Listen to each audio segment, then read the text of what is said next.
I've been feeling like my parents' IT department, and that's really messing with me. So I recently was with one of my parents who I wasn't with them, I was on the phone with them. And it seems like every conversation we have, there's a technological issue, whether it's with a printer or an email account or an account or an app. And and I get it because I have a hard time with technology as well. I'm trying to keep up with all the apps and all the sign in security and two factor authentication and all of it. Like, it's a lot. It's a lot to keep up with. And having a parent that is also trying to keep up with it and run their own accounts and do all the things, it's difficult because when you get the phone call, especially when I'm oceans away, that something's not working or they can't log in or they can't get something to work. It's really frustrating because I want to be able to walk them through it. But then sometimes that's not possible because they don't understand FaceTime and they don't understand screen sharing and they don't understand how to FaceTime and then show you what they're looking at on the computer.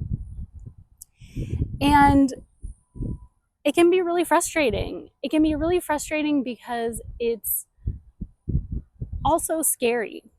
It's scary in that what happens if something gets compromised? What happens if an email, goes to the wrong hands or a password ends up in the wrong hands and suddenly, you know, something's not working, not because it was a password forgotten, it's not working because it's been compromised.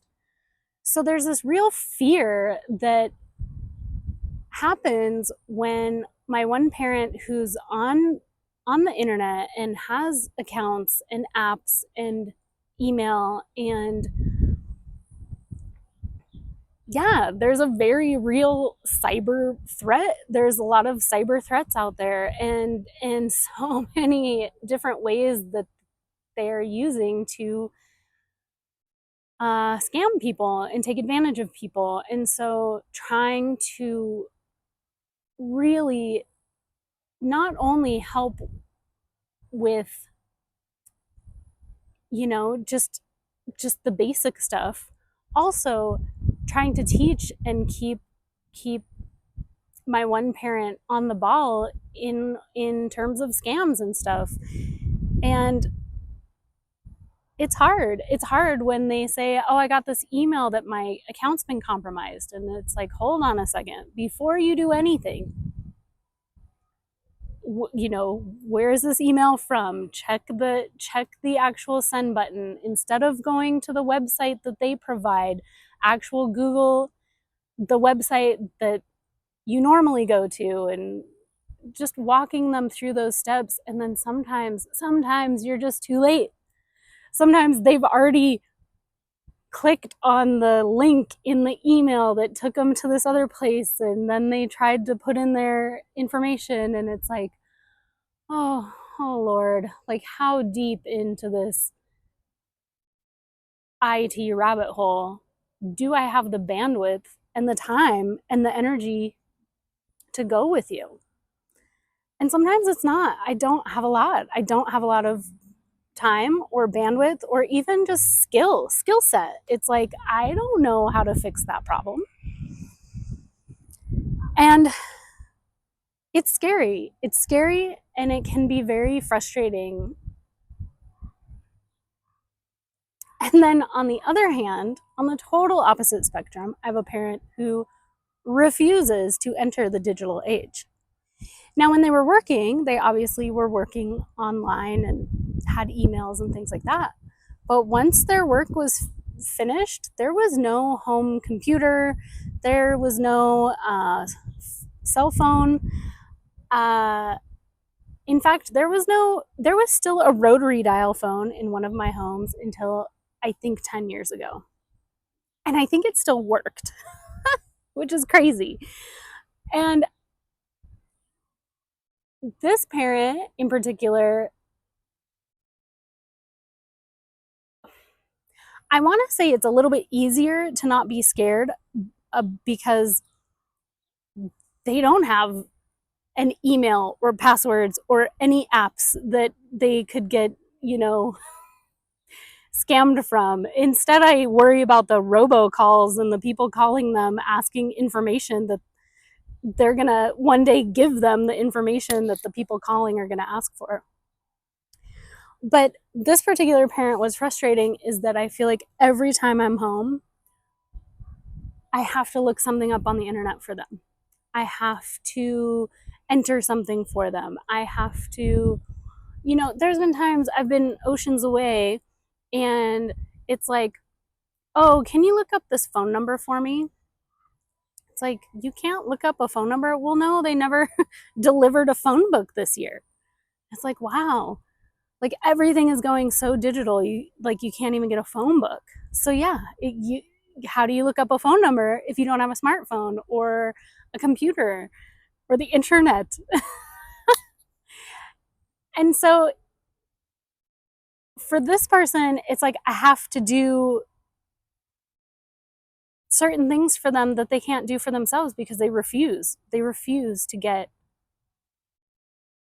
on the internet. And that's very frustrating because, again, I don't always have the time or the bandwidth or the desire to be looking up things on the internet for hours because that's something that they're interested in. And of course, I can say no. That's, you say no, sorry, I don't have time for this. And I always try to point them in the direction of help. If it's something simple like looking up a phone number, absolutely I can do that. But when it starts to rabbit hole into these, this isn't working and now that's not working and now that's not working, like you might actually have to call an IT specialist. That's for the parent that's online. The other parent, it's like, maybe you need to go to the library and just get an email. And I swear to God, they still refuse to do that. And it's so interesting with that because I know with banking and certain entities, they're starting to go completely paperless. Like you have to go digital with them. And so I honestly wonder how this is going to work. I mean, it's been working the way it's been working for the past however many years. But yeah, what's going to happen in another 10 years, 20 years? I don't know if the parent who's not online at all, if they can continue to stay that way. So, yeah, I'm struggling with this, not only because technology in itself is not always the easiest thing, but also just the grieving that role reversal, right? Instead of my parents helping me with homework or helping me with a situation or something, it's like I'm helping them with their online digital needs, or doing it for them because they refuse to be on. And it has this kind of deep sadness to it, this deep grief of like worrying for them in this digital age, carrying that worry and carrying that, yeah, that grief of like, I'm no longer the one being taken care of. I'm the one that is taking care of them, and right now it's in very small ways, like online stuff. But what happens in the next couple years, 5 years, 10 years, it's it's definitely something I feel like not a lot of people are talking about, and it's becoming real, that role reversal. So Anyway, that's my story for today. I hope you have a good one.